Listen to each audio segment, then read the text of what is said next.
दोस्तों विप्रो लिमिटेड की बात करें तो स्टॉक इस समय फिर से पॉजिटिव माहौल में आने लगा है। थोड़ी सी तेजी बनने लगी है। उसके पीछे वजह है बायबैक। कंपनी 445 की प्राइस में बायबैक करने जा रही है। इस समय प्राइस 385 के आसपास है। तो क्या इन्वेस्टमेंट करना चाहिए? दूसरी तरफ विप्रो ने एक माइलस्टोन अचीवमेंट किया है। क्या है वो गुड न्यूज़, उसको समझेंगे। और विप्रो अपनी एजीएम की डेट डिक्लेयर कर चुकी है। आने वाले समय विप्रो में एक ज़बरदस्त तेज़ी का दौर आ सकता है। कुछ मार्केट एक्सपर्ट है सो इस समय आईटी सेक्टर को लेकर भी बुलिश है और स्पेशली विप्रो में खरीदारी की सलाह भी दे रहे। तो क्या हमें विप्रो में इन्वेस्टमेंट करना चाहिए, जानने की कोशिश करेंगे इस वीडियो के माध्यम से। दूसरी तरफ आईआरएफसी की बात करें तो रेलवे को फाइनेंस प्रोवाइड करने वाली बहुत ही मजबूत कंपनी है। लगातार कंपनी अच्छा डिविडेंड देती है और दूसरी पीएसयू कंपनी भी बहुत ही शानदार डिविडेंड देती है। दूसरी तरफ प्राइस बिल्कुल नहीं बढ़ी अभी स्टॉक अपनी बुक वैल्यू से भी नीचे मिल रहा है। तो क्या इन्वेस्टमेंट करना चाहिए, जानने की कोशिश करेंगे इस वीडियो के माध्यम से। दूसरी तरफ ट्राइडेंट लिमिटेड, जिसको टेक्सटाइल सेक्टर का एक मजबूत खिलाड़ी कहा जाता है। एक समय ये पेनी स्टॉक हुआ करता था, इस समय मिड कैप कंपनी बन चुकी है। बिजनेस काफ़ी अच्छा है। यहाँ पे कुछ बड़ी अपडेट है जिनको एक एक करके डिस्कस करेंगे और जानने की कोशिश करेंगे क्या ट्राइडेंट में इन्वेस्टमेंट करना चाहिए। एक और कंपनी को डिस्कस करेंगे जो बहुत ही शानदार बोनस देने जा रही है और काफ़ी बेहतर इसकी परफॉर्मेंस है। छोटा सा पेनी स्टॉक है लेकिन कमाल कर सकता है, लगातार अपर सर्किट लग रहा है। क्या निवेश करना चाहिए, इन सारी बातों को जानेंगे इस वीडियो के माध्यम से।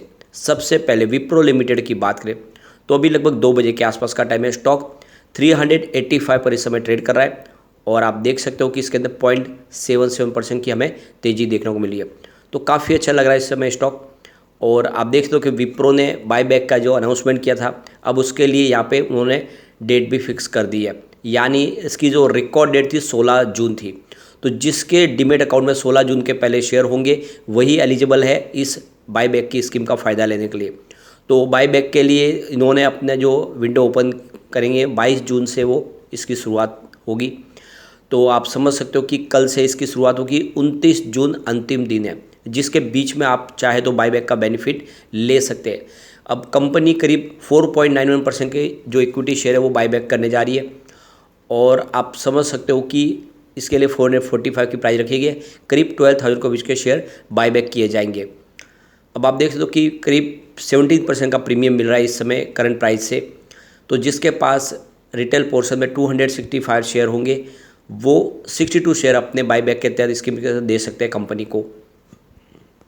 और अगर जनरल कैटेगरी के अंदर शेयर आपको देने तो 603 शेयर अगर आपके पास है तो आप 26 शेयर देने के हकदार बनते हैं कंपनी में। तो इस हिसाब से कंपनी आपके पास से शेयर लेगी। तो यहाँ पे कंपनी के पास कुछ सरप्लस फंड था जिसका इस्तेमाल वो अपनी सेहत को सुधारने के लिए और शेयर होल्डर को बेनिफिट देने के लिए करना जा रही है कंपनी। और ये काफ़ी अच्छा ये फैसला है जिससे कंपनी की मजबूती का पता चलता है। इस बायबैक के बाद कंपनी का ईपीएस में अच्छी खासी वृद्धि हो जाएगी। जो पहले 20.73 रुपीज़ के आसपास था वो 21.79 रुपीज़ के आसपास हो जाएगा। इसके अलावा कंपनी का जो पी है वो भी उसमें ड्रॉप हो जाएगा, यानी 17.75 के आसपास जो है वो 16.85 के आसपास 89 के पास आ जाएगा। तो ये काफ़ी अच्छी बात है। तो क्या हमें बायबैक का बेनिफिट लेना चाहिए? तो आशीष गुप्ता जो इंडिपेंडेंट ट्रेडर हैं उनका कहना है कि लॉन्ग टर्म इन्वेस्टर को बायबैक का बेनिफिट लेना चाहिए। ये काफ़ी अच्छा मौका है। तो जो शेयर होल्डर जिनको इस बायबैक का बेनिफिट लेना वो अपने स्टॉक ब्रोकर के थ्रू अपने शेयर बेच सकते हैं। और आप देख सकते हो कि जो भी उनके शेयर कंपनी खरीदेगी उसका जो पेमेंट है वो 6 जुलाई को उनके अकाउंट में आ जाएगा। और अगर आप कंपनी जो बकाया शेयर होंगे वो भी आपको रिलीज़ कर दिए जाएंगे 6 जुलाई को। और आप देख सकते हो कि इसमें आने वाले समय में एक अच्छा बेनिफिट भी देखने को मिल सकता है। यहाँ पे कंपनी ने अपनी एजीएम की डेट का ऐलान भी कर दिया। 17वीं एनुअल जनरल मीटिंग जो है वो 12 जुलाई को होने जा रही है जिसके अंदर कुछ बड़े फैसले और लिए जा सकते हैं। इसके अलावा कंपनी ने एक माइलस्टोन अचीवमेंट किया है। कंपनी को 2023 के लिए ग्रेट प्लेस टू वर्क का बेहतरीन अवार्ड मिला है, यानी नंबर 1 बनी है कंपनी इस मामले में। यानी वहाँ पे जो भी उनके यहाँ पे काम कर रही है कंपनी में उनके लिए सबसे शानदार वातावरण सिर्फ विप्रो में ही है। दूसरी कंपनियों के मुकाबले अपने एम्प्लॉयज़ के लिए काफ़ी अच्छी बेहतर सुविधाएं प्रदान करता है विप्रो और इसीलिए उनको ये एक सम्मान दिया गया है।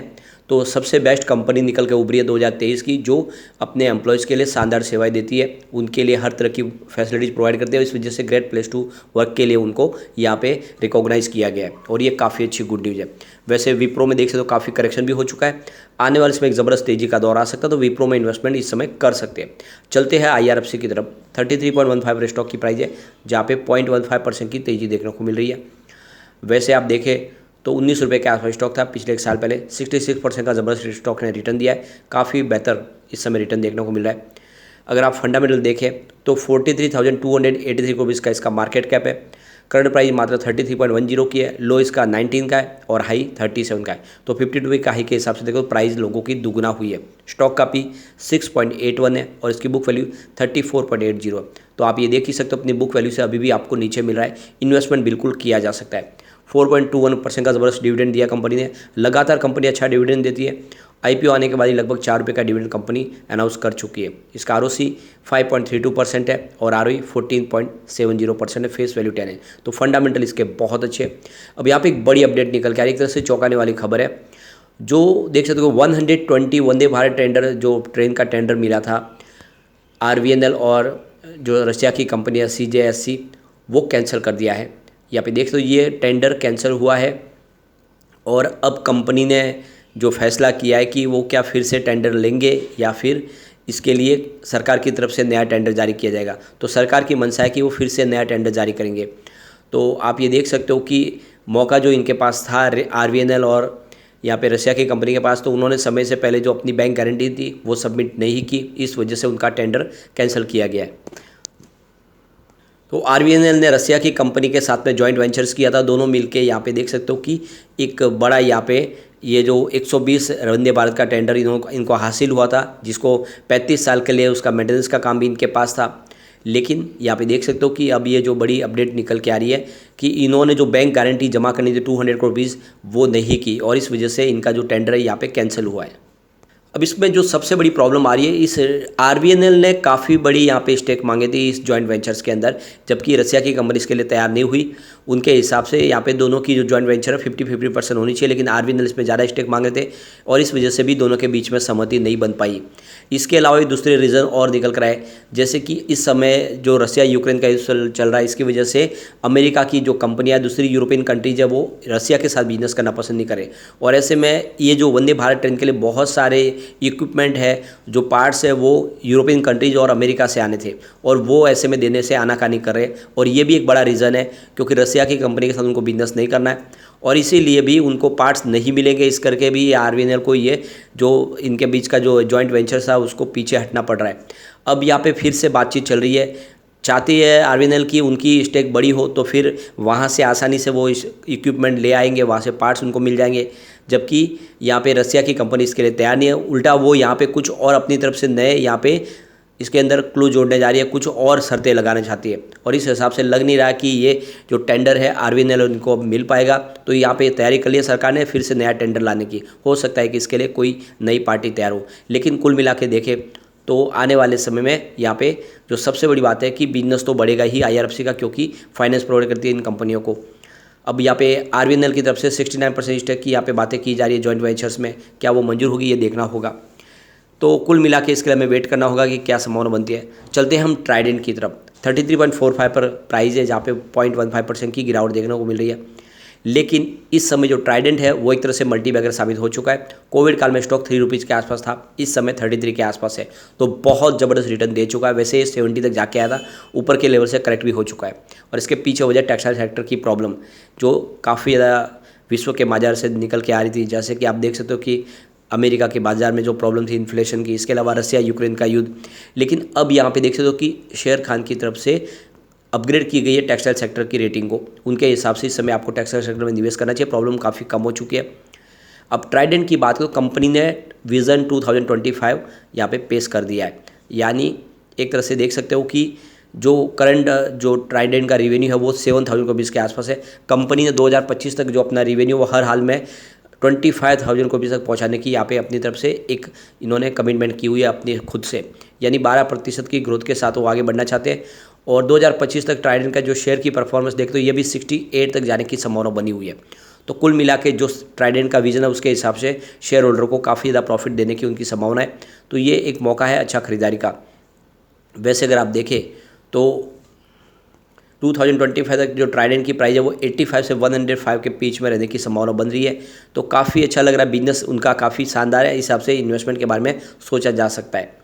कंपनी अपने डेट को लगातार कम कर रही है। देख सकते हो कि जो कंपनी का डेट है एक साल पहले 15.7 बिलियन रुपीज़ के आसपास था, जो घट के 13.7 बिलियन रुपीज़ के आसपास आ गया मार्च 2023 की बात करें तो काफ़ी अच्छी बात है। इसके अलावा कंपनी के पास कैश भी है, करीब देख सकते हो 3.65 बिलियन रुपीज़ का इनके पास कैश है। इस हिसाब से नेट डेट देखें तो 10.1 बिलियन रुपीज़ के आसपास का है, जो काफ़ी अच्छी बात है। लगातार कंपनी अपने डेट को कम कर रही है, तो इन्वेस्टमेंट आप कर सकते हैं ट्राइडेंट में और आने वाले इसमें बेहतर रिटर्न आपको दे सकता है।